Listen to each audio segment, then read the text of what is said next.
ہوئے۔ اگر روزے دار، اس کے بعد کا مسئلہ، کسی چیز کے بارے میں اعتقاد رکھتا ہو کہ وہ واقعی قول خدا ہے، اعتقاد رکھتا یا قول پیغمبر اکرم صلی اللہ علیہ وآلہ وسلم ہے، اللہم صلی اللہ علیہ وسلم، اعتقاد رکھتا تھا کہ یہ قول خدا یا قول رسول خدا ہے، اب اسے منسوب کیا اللہ سے یا رسول اللہ سے، اور بعد میں معلوم ہوا کہ یہ جھوٹ تھا، اس کا روزہ باطل نہیں ہوگا، کیونکہ اس نے اعتقاد یہ رکھا ہوا تھا کہ یہ بات صحیح ہے۔ تو صحیح اعتقاد کے ساتھ جب کوئی حدیث یا کوئی فرمان خدا کوٹ کیا گیا اور بعد میں معلوم ہوا کہ ایسا نہیں تھا، تو روزہ باطل نہیں ہوگا۔ یہ امت مرحومہ پر خدا کا فضل و کرم۔ اگلا مسئلہ، اگر روزے دار کسی چیز کے بارے میں یہ جانتے ہوئے کہ جھوٹ ہے، اسے اللہ سے، اللہ کے رسول سے منسوب کرے اور بعد میں پتہ چلے اس کے بالکل برعکس اس نے جو کچھ کہا تھا وہ درست تھا، تو اگر اسے معلوم تھا کہ یہ عمل روزے کو باطل کر دیتا ہے، تو احتیاط لازم کی بنا پہ ضروری ہے کہ روزے کو تمام بھی کرے اور بعد میں قضا بھی بجا لائے، اگر اسے یہ بات معلوم تھی کہ یہ عمل روزے کو باطل کر دیتا ہے۔ اور آج کی حد تک آخری مسئلہ، اگر روزے دار کسی ایسے جھوٹ کو جو خود روزے دار نے نہیں بلکہ کسی دوسرے نے اس سے بنا دیا، گڑ لیا ہے، جان بوجھ کر اللہ سے، اللہ کے رسول سے یا ائمہ علیہ السلام سے منسوب کر دے، تو احتیاط لازم کی بنا پر اس کا روزہ باطل ہو جائے گا۔ اس نے نہیں گڑا، کسی اور نے گڑا، لیکن اگر جس نے جھوٹ گڑا ہو اس کا قول نقل کرے، کوئی حرج نہیں۔ کسی اور نے جھوٹ گڑا تھا، میں نے اسے کوٹ کر دیا معصوم سے منسوب کر کے، روزہ احتیاط لازم کی بنا پر باطل ہو گئے۔ لیکن اگر میں نے نام لے دیا کہ فلاں صاحب نے مجھ سے یہ کہا ہے، کہ امام نے فرمایا ہے، اور نقل قول میں روزہ باطل نہیں ہوگا، بلکہ محاورہ ہے، نقل کفر کفر نہ باشد۔ اگر انسان، بہت غور کیجئے گا، یہاں تو خطرہ نہیں ہے لیکن کہیں کہیں اس پر FIR بھی ہو جائے۔ صلوات پڑھے محمد وآلہ محمد۔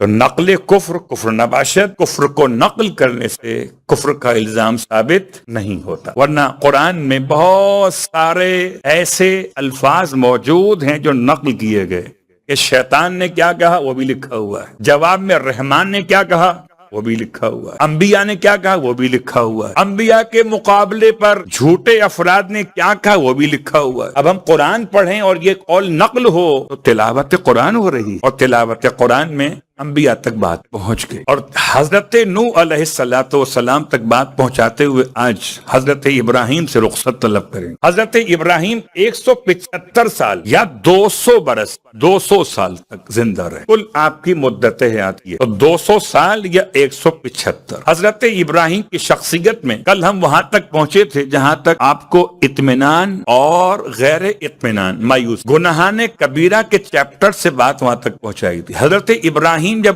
آگ میں جا رہے تھے تو کیا مطمئن تھے یا مضطرب؟ بلکہ بات سے بات مل گئی۔ آپ کا خیال کیا ہے؟ ابراہیم آگ میں کیوں جا رہے تھے؟ یا تو بتوں کو توڑ کر وہ ہاتھ میں جو آپ کے ہتھوڑا تھا بسولہ، اسے بڑے بت کے کاندھے پر رکھ دیا تھا اس بنیاد پر، یا نمرود سے آپ نے ایک مناظرہ کیا اس کی بنیاد؟ گرچہ حضرت ابراہیم علیہ السلام کے اور بھی واقعات آپ کو ملیں گے، لیکن تمام واقعات پیش کرنے کا عنوان نہیں، سیرت کا بیان۔ ابراہیم کو خدا نے خلیل بنایا، یہ کل آپ نے سن لیا۔ حضرت ابراہیم کو امام کب بنایا؟ سورہ مبارکہ البقرہ آیت نمبر 124 124، وَإِذِ ابْتَلَىٰ إِبْرَاهِيمَ رَبُّهُ بِكَلِمَاتٍ فَأَتَمَّهُنَّ قَالَ إِنِّي جَاعِلُكَ لِلنَّاسِ إِمَامًا قال ومن ذریتی قال لا ینال احد الظالمین۔ یہ آیت آپ نے بہت بار سماعت فرمائی ہے، فرش عزا پر اتنی مجلسیں سنی ہیں، اب تو آپ بھی مجلسی ہو ہی گئے۔ اب یہ آیت کا ترجمہ حضرت ابراہیم کے حوالے سے، یہ واحد نبی ہیں انبیاء میں سے جن کو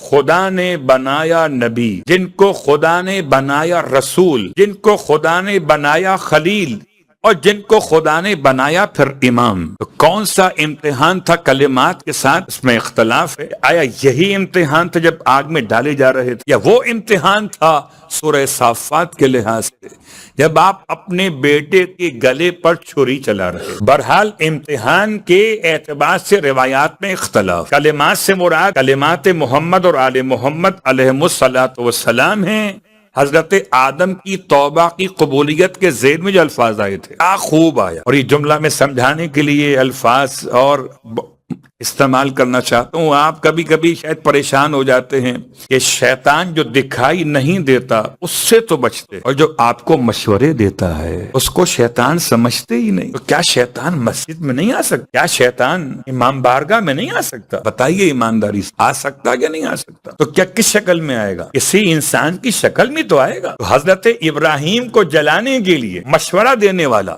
کون تھا؟ کیسے ڈالو گے آنکھ کے اندر؟ شکل انسان میں. اور جب ابراہیم علیہ السلام کو اتنا فاصلے سے قریب جانے کی ہمت کسی میں نہ تھی، منجنیق میں رکھ کر آپ کو فائر کیا گیا، آپ کو پھینکا گیا. جب آپ ابھی سفر میں تھے کہ جبرائیل امین خدا کی طرف سے بھیجے گئے. بہت مشہور روایت اس لیے پڑھ رہا ہوں کہ کبھی کبھی ہم سوچتے ہیں کہ ہم اور آپ کیا کر سکتے ہیں، اپنے آپ کو اتنا کمزور خیال کرتے ہیں کہ جو کچھ کر سکتے ہیں وہ بھی کرنے پہ تیار نہیں ہو. چھوٹا سا ایک پرندہ اس فضا میں جس کی سخت ترین حدت ہو چکی تھی، حرارت بہت بڑھ چکی تھی، اتنی آگ. جبرائیل نے دیکھا کہ ایک پرندہ اس ایریے میں داخل ہو رہا ہے. عجیب فلائی زون تھا یہ جہاں طیارے آ نہیں سکتے تھے. پرندہ آ رہا تھا. اس پرندے کو دیکھ کر جبرائیل امین نے اس کو روکا. اب فضاؤں کے معاملات ہیں، آج کی بہت سی باتیں ہو سکتی. تو فضا میں جبرائیل نے پرندے کی فلائٹ کو روکا. پوچھا کہاں جا رہے ہو؟ کہنے لگا آگ بجھانے کے لیے. اللہ اکبر. میں خلیل کو کیا بیان کروں جب پرندوں کا معیار یہ ہو. کہاں جا رہے ہو؟ کہا آگ بجھانے کے لیے. آگ بجھانے جا رہے ہو؟ تم سے یہ آگ بجھے گی؟ اب اگر کوئی ہم جیسا ہو تو کہے نا کھل کر. اپنے آپ کو دیکھا ہے، اتنی سی چونچ ہے، اس میں ایک چھوٹا سا ڈراپ پانی کا لے کے اتنی بڑی آگ بجھانے جا رہے ہو. دماغ تو خراب نہیں ہو گیا؟ ہم اپنی جان بچاؤ. صلوات پڑھے محمد و آل محمد.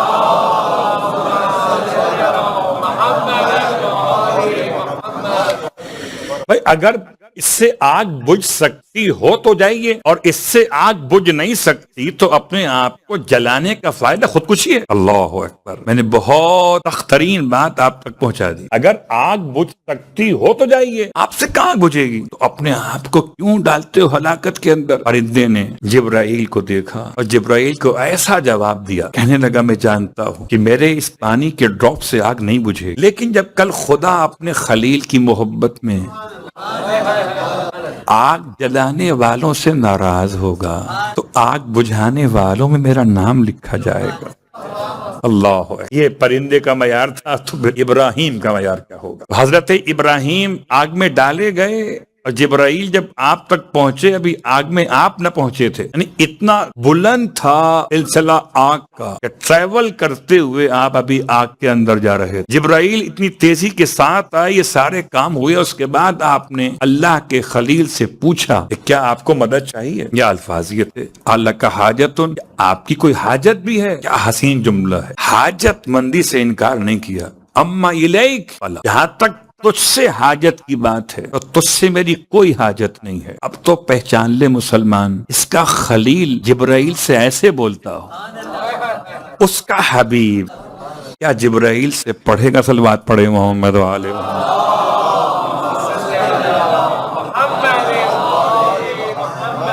اگر انبیاء ما سبق سمجھ لیے جاتے تو ختم یہ مرتبہ سمجھ میں آ جاتا. جبرائیل سے حضرت ابراہیم کا مکالمہ، اور ابراہیم کس کے شیعہ ہیں میں آج اس عنوان پر آ گیا. اور جیسے کہ میں نے سورہ انعام کی یہ 4 مسلسل آیتیں جو آپ کی خدمت میں روز تلاوت، ان میں 18 انبیاء کے نام لیے گئے تھے، اور قرآن میں کل 26 انبیاء کے نام ملتے. اور اس کے باوجود عقیدہ کیا ہے کہ 1,24,000 انبیاء. یہ عقیدہ کیوں ہے؟ یہ قرآن کی بنیاد پہ نہیں ہے، یہ حدیث کی بنیاد. اور عجیب بات ہے، مسلمان ماننے کو آئے تو بغیر ناموں کے لاکھوں مان جائے، اور نہ ماننے کو آئے تو 12 کو نام کے بعد بھی نہ مانے.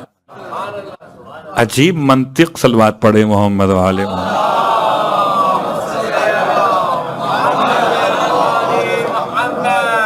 ماننے کو آیا تو لاکھوں مان گیا، پیغمبر سے پلٹ کے پوچھا بھی نہیں. اور نہ ماننے کو آیا تو 12 کے نام بتائے، ان تمام کے خاندان کا سلسلہ بیان کیا، ان کے القابات بتائے، پھر بھی ماننے کو تیار نہیں. خیر یہ موضوع کہیں اور نکل جائے گا، اپنے آپ کو روک. تو 1,24,000 انبیاء میں پہلے نبی کون سے؟ حضرت آدم. سب کو زبانی یاد، ایک بار تو پڑھ لو. تو کیا یہ فارمولا اپلائی ہو سکتا ہے اور جگہ بھی؟ جواب جی ہو سکتا ہے. اب کسی دعا کے بارے میں روز نہ پڑھ سکتے ہو، مہینے میں بھی نہ پڑھ سکتے ہو، سال میں بھی نہ پڑھ سکتے ہو، تو کم از کم زندگی میں ایک بار تو پڑھ لو. تو آج اس دعا کا تعارف ہے کردار سازی پہ آنے سے پہلے. تو کردار سازی میں دعا کا بڑا دخل ہے. اللہ اکبر. اور وہ دعا کا نام میں نے کل اشارہ کیا تھا، آج تفصیل میں آتا ہوں. دعائے صباح، اس کے 3 نام ہیں. دعائے صباح بھی اسے کہتے ہیں، دعائے مفتاح الفتوح بھی اسے کہتے، اور دعائے کنز الکنوز بھی اسے کہتے. خزانوں کا خزانہ اور کامیابیوں کی چابی، اور وقت صبح کی خاص دعا، دعائے امیر المومنین علی ابن ابی طالب علیہ الصلوۃ والسلام.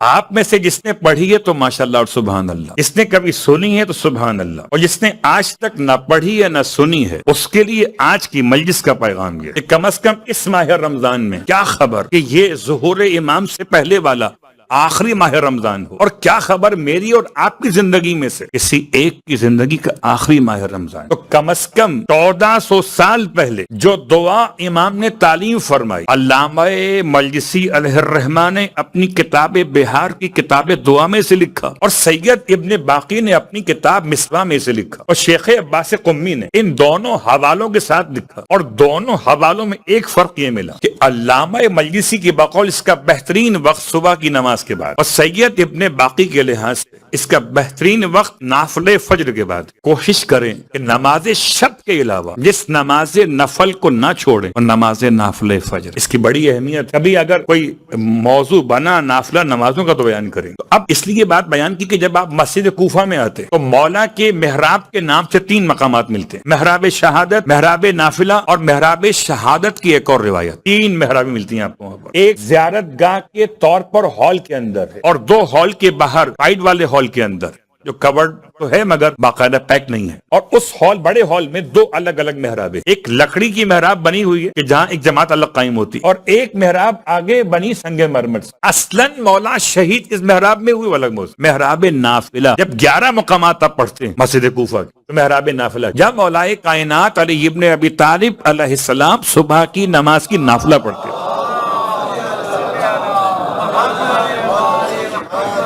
نافلہ صبح، اس کے بعد یہ پڑھیں دعا سید ابن باقی کے اعتبار، اور علامہ مجلسی کے لحاظ یہ دعا پڑھیں آپ صبح کی نماز واجب پڑھنے کے بعد. اور اگر یہ دونوں وقت نہ ملیں تو کبھی ایسا ہو جاتا ہے میں صبح روز سیب کھاتا ہوں، کبھی ایسا ہوا کہ صبح میں سیب نہیں مل سکا اور شام کے وقت میں بچوں نے سیب لا کے دیا تو میں نے صبح کی قضا کے نام سے کھا لیا. کھانے پینے کے معاملے میں قضا بھی ادا لگتی ہے، کیا خوب ادا ہے آپ کی. اور اگر عبادت کی بات آئے جی رات تو گزر گئی، اب کون دعائے کمیل پڑھے، شب جمعہ تو گئی، دعائے کمیل تو نہیں گئی. صلوات پڑھے محمد و آل محمد.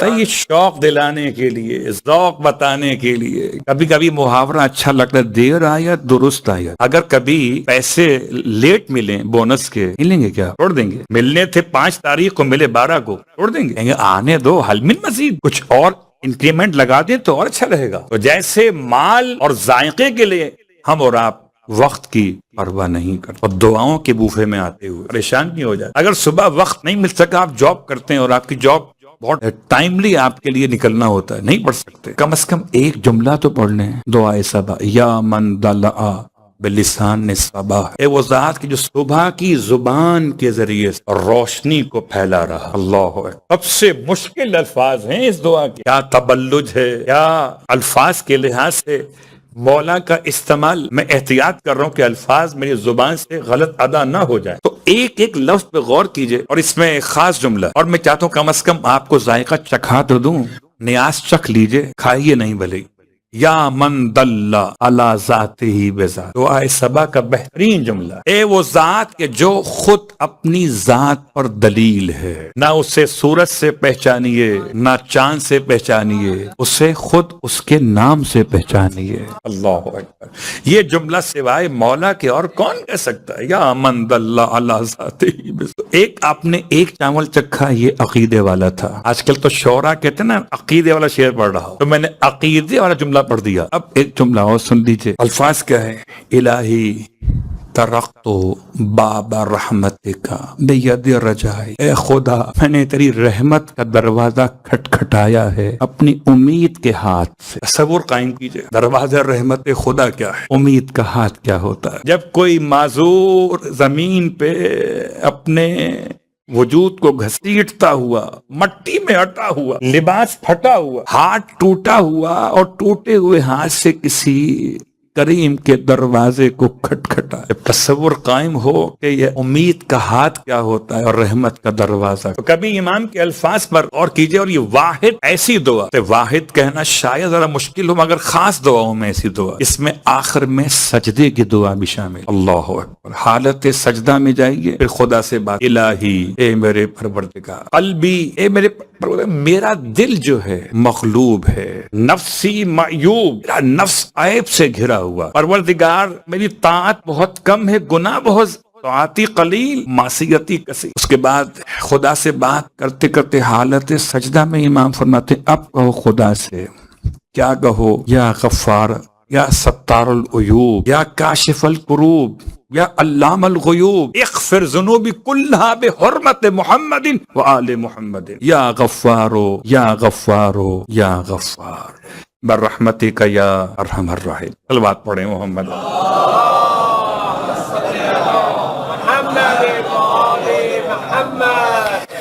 یہ دعا صبا کا تعارف تھا، کب پڑھی جائے یہ سن لیا آپ نے، کیسے پڑھی جائے یہ سن لیا آپ نے، سجدے کی دعا کا اشارہ مکمل ہوا، ایک آپ نے چاول تو چکھ لیا، تو کم از کم اب یہ اندازہ ہو گیا کہ یہ کھانا کیسے پکا ہوا ہے، جسے علی نے بنایا ہو، جسے مومن نے کھایا ہو تو کیسا لگا ہوگا۔ اللہ اکبر۔ بس گفتگو تمام ہو رہی، اور فرش عزا پر مصائب سے متصل ہونے سے پہلے اپنے کردار کو بنانے کے لیے دعاؤں کا سہارا بھی، اور ایک خاص جملہ بھی۔ ہم جب گناہ نے کبیرہ کی فہرست دیکھتے ہیں مولا، ان میں سے ایک شرک باللہ، دوسرا الیاس من روح اللہ، اور تیسرا بھی اسی سے ملا ہوا رحمت خدا سے مایوسی، ذات خدا سے مایوسی، دو الگ الگ بات، اس کو ایک شمار کیا جائے تو بھی ممکن ہے۔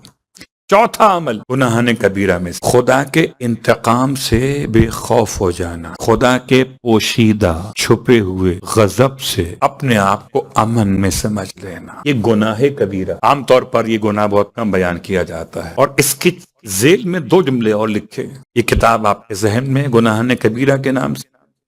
پہلا جملہ املا، دوسرا استعداد للخیر۔ تو پہلا املا کیا ہے؟ املا کہتے ہیں اسے مہلت دینا۔ انسان سمجھتا ہے شاید خدا مجھ سے راضی ہے، تبھی تو میرا کاروبار چل رہا ہے، سارے کام ٹھیک ٹھیک ہو رہے، تو خدا راضی ہے۔ اب میں جھوٹ بول کر کماؤں تب بھی وہ راضی ہے، اب میں دھوکہ دے کر اپنے بہن بھائیوں کا میراث کا حصہ کھاؤں تب بھی راضی ہے۔ تو اسے مہلت کو انسان اپنے لیے بہتر سمجھتا ہے، اور یہ انسان کو خوف خدا سے امن میں ڈال دیتا ہے کہ بس ٹھیک ہے، اللہ کچھ نہیں کرنے والا، اللہ مجھ سے راضی ہے۔ یہ مہلت انتہائی خطرناک خدا کی تنبیہ ہے۔ شکر خدا ادا کیجئے جب آپ کو ٹھوکر لگ جائے، اگر ٹھوکر نہ لگتی تو شاید فرعون بن جاتے، اوپر دیکھ کے چلیں گے اکڑ کے، تو کہاں پہنچیں گے؟ ٹھوکر لگی نیچے دیکھا نا آپ نے، یہ صرف سمجھانے کی مثال میں نے دی آپ کے لیے۔ تو جس کو ٹھوکر نہیں لگتی وہ سمجھتا ہے بس میں ہی میں ہوں۔ نمرود کو، فرعون کو کیا مسئلہ تھا؟ مہلت۔ دنیا بھر کے تمام تر باطل قوتوں کو کیا مسئلہ ہے؟ مہلت۔ اور مہلت کے بعد استعداد للخیر، کیا مطلب؟ کہ ایک کے بعد ایک نئی سے نئی نعمت انہیں ملتی ہے، وہ یہ سمجھتے ہیں کہ بس اللہ تو راضی ہی ہو رہا ہے، نعمتوں میں اضافہ ہو گناہوں کے باوجود۔ امام فرماتے ہیں اس سے خطرناک الارم کوئی اور نہیں ہے۔ ہم گناہ پہ گناہ کیے جا رہے ہیں، خدا نعمت پر نعمت دیے جا رہا ہے، کیا مطلب ہے؟ خدا راضی ہے؟ قرآن بالکل واضح انداز سے کہتا ہے کہ جو خدا کے مکر کے سے اپنے آپ کو امن میں سمجھتے ہیں وہ صرف خسارہ اٹھانے والے